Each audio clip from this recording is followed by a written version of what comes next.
건강에 대해 물어봐 주세요.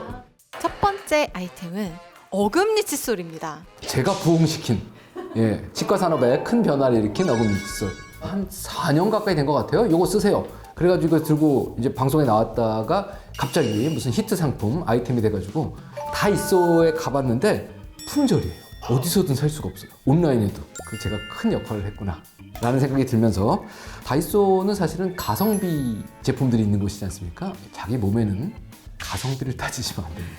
이게 결론이에요, 사실은요. 어금니 칫솔이라는 걸 종류별로 다 들고 왔는데 이게 아마 국내에서 사실 수 있는, 구매하실 수 있는 어금니 칫솔의 전부가 아닐까라는 생각이고요. 이미 단종돼서 안 나오는 것도 있을 거라는 생각이 들고, 놀랍게도 저희 치과에서는 환자분들한테 이걸 쓰세요라고 얘기 안 합니다. 왜 안 하냐면 쓰기 어렵기 때문에 그래요. 그 잇몸 테두리에 상처를 줍니다, 살에. 그래서 저희 치과에서도 환자분들한테 칫솔질 1단계, 2단계, 3단계 다 설명드리고, 아, 이분이 충분히 잘 쓰게 됐다. 그럼 도구의 사이즈를 줄여봅시다 해서 상급자용이에요. 자, 그러면 상급자용 정밀 도구를 다이소에서 사는 게 맞습니까? 이건 논리적으로도 벌써 안 맞는 거예요. 자, 요것이 제가 구해온 다이소 칫솔입니다. 뾰족하죠? 이게 선택하는 기준은 그렇습니다. 얘가 어디 닿는 거라고요? 잇몸이에요. 근데 일단 모양을 보시면 끝부분이 뾰족합니다.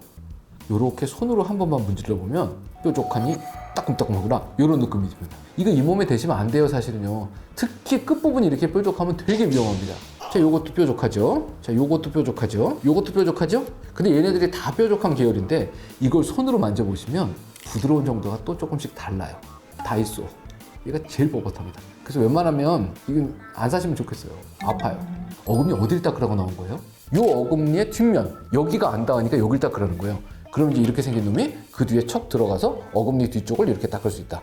요게 이제 어금니 칫솔인 거죠. 엔드 터프트라고 합니다. 터프트라는 거는 이렇게 칫솔 다발이거든요.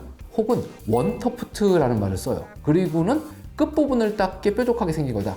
그래서 첨단 칫솔이라고 불러요. 비밀병기, 마징가제트 뭐 이런 거 같은 느낌이 들지만 그 첨단은 아니고 끝이란 뜻입니다. 그런데 일단 기본적으로는 이렇게 뾰족한 거 가지고는 잇몸 안쪽에 집어넣으면 제일 뾰족한 부분이 찌를 수 있어요. 그래서 1번으로는 만져보셔야 됩니다. 뻣뻣하다. 그럼 일단 나가리예요. 칫솔 모 자체가 두꺼우면 일단 뻣뻣하게 느껴집니다. 그 다음에 제가 취미는 아니지만 칫솔을 나름대로 공부를 하지 않습니까? 다 사다가 끝부분에 사진을 찍어봐요. 그럼 그 끝부분에 연마된 정도가 다릅니다. 자, 다른 칫솔도 보여드릴게요. 요 세 개는 그래도 끝부분이 약간 동그랗게 생긴 모양들입니다.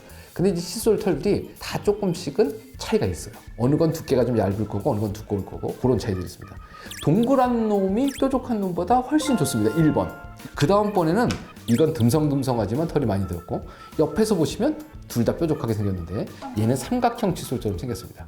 그러니까 요놈 같은 경우는 실효성이 많이 떨어진다고 볼 수 있습니다. 자, 이제 형태는 대충 봤고요. 요 놈을 어떻게 만드나 한번 보겠습니다. 플라스틱 대가 있을 거잖아요. 칫솔 다발을 딱 잡아요.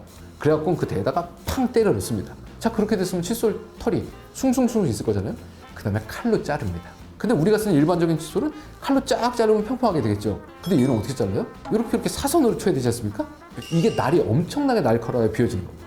그러려면 칼날을 자주 바꿔야 되겠죠. 근데 싸게 만들려면 여러 개 자르는 동안 안 바꿔요. 그래서 제품 가격이 싸면 1번으로는 제대로 안 잘리고 뜯긴 자리가 보입니다. 이게 우리 손에서는 안 느껴지지만 잇몸에 들어가면 느껴요. 잇몸이 아프단 말이죠. 또 다른 거는요, 잘랐어요. 그럼 이제 끝났다, 출고. 이래서는 안 된다, 연마를 하자. 이 칫솔을 또 이렇게 되고, 옛날 말로는 사포. 자, 칫솔 털을 할 때도 연마제에다 대고 막 이렇게 문질러요. 그럼 끝부분이 연마가 되겠죠. 그런데 그렇게 문지르면 끝부분이 동그랗게 안 돼요. 이쪽에서 한번 문지르고 이쪽에서 문지르고 이쪽에서 문지르고 이렇게 여러 번 돌아가면서 문질러야 끝이 동그랗게 된단 말이에요. 이게 연마 과정이 되게 여러 번입니다. 어떤 칫솔일수록 비싼 걸수록. 그래서 일단 기본적으로 끝이 동그란 애들, 이것들은 연마를 그래도 한 거예요. 그 동그란 걸 쓰셔야 됩니다. 이것도 연마 디스크에 몇 번 돌렸느냐에 따라서 끝부분의 모양이 달라요. 어차피 칫솔 얘기가 나왔으니까 쓰는 방법 얘기를 잠깐 드리면, 여기가 이고 여기가 잇몸이지 않습니까? 예, 그러면 잇몸 테두리를 닦으려면 이렇게 깨끗하게 닦아보자. 이렇게 문질르시면 큰일 나요. 더더군다나 뾰족한 걸 가지고 이렇게 문질르시면 피가 납니다. 이건 건강한 잇몸도 피가 나게 생겼어요. 어떻게 하는 거냐? 얘의 칫솔 끝부분 모양이 변하지 않고 대고만 있는 거예요. 누르시면 안 됩니다. 대고만 있는 상태에서 이렇게 동글동글하게 닦아요. 이렇게 동글동글하게 닦는 과정 중에 어느새 보니까 여기 와 있다는 거예요. 이게 생각보다 쉽지가 않다는 거죠. 그 다음번에 얘를 이렇게 되고 허공에 대고 이렇게 문지르시거나 이렇게 문지르시면 이게 어디를 닦는지 모르게 흔들리잖아요. 그러니까 항상 어딘가에 고정된 점이 있어야 돼요. 그래서 보통 윗니를 닦을 때는 이렇게 되시고 손가락이 이런 데 다 있으라고 그래요. 그러면 이제 조금 지지가 될 텐데 얼마만큼 움직여요? 내 살이 움직이는 것만큼. 아니면 손을 이렇게 받치시고 이렇게 하시던가. 그래서 무언가 지지 구조를 가진 채로 작은 동그라미를 그리시면서 어금니칫솔을 쓰셔야 되는 거죠.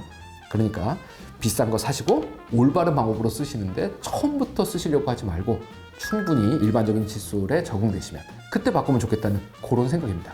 일단 급은 나눠보자면 이렇게 생겨있는 뭉탱이로 들어있고 끝이 삼각형으로 뾰족한 거 거의 하위에 가까워요. 그 다음에 모양은 가급적이면 이렇게 생긴 게 좋은 거죠. 그죠? 한 덩어리. 근데 이 중에서 끝을 봤더니 끝이 뾰족하다. 송곳처럼 생겼다. 그래서 누군가는 이것을 송곳 칫솔이라고 부르기도 해요. 아주 끔찍하죠. 특히 다이소 게 제일 길고 뾰족합니다. 이게 연마가 제일 안 됐다는 얘기예요. 그 다음번에 이제 그나마 좀 나아 보이는 것들은 동그란 거. 끝부분이 동글동글하게 만들어진 거. 요것들이 그나마 상위급들. 요렇게 된 것 중에 또 순위를 가리자면 짧은 게 좋아요. 이게 짧다는 얘기는 어느 정도까지 칫솔모에 탄력성이 있는 거를 보장한다는 얘기거든요. 우리 털은 짧아도 부드러워. 그러니까 끝부분이 잘 연마되고 털이 보들보들하게 만들어진 거. 이런 것들을 고르시는 게 좋습니다. 예. 지금 오늘 보여드린 칫솔이 거의 전 세계에 나온 이 뾰족한 칫솔들은 거의 제가 다 갖고 있을 거예요. 모양은 뭐 차이가 있겠지만 동그란 거, 연마된 거 이런 거 잘 골라서 쓰시면 좋겠어요. 자, 오늘 시중에 나와 있는 어금니 칫솔 죄다 들여다보면서 형태라든가 뭐 모질이라든가 뭐 이런 것들 쭉 살펴봤습니다. 예. 오늘의 결론은 그런 거죠. 회사에서 사장님이 직원 뽑을 때 일 잘하고 월급 적게 주는 사람 없습니다. 일 잘하는 사람을 뽑으려면 월급을 많이 줘야 된다.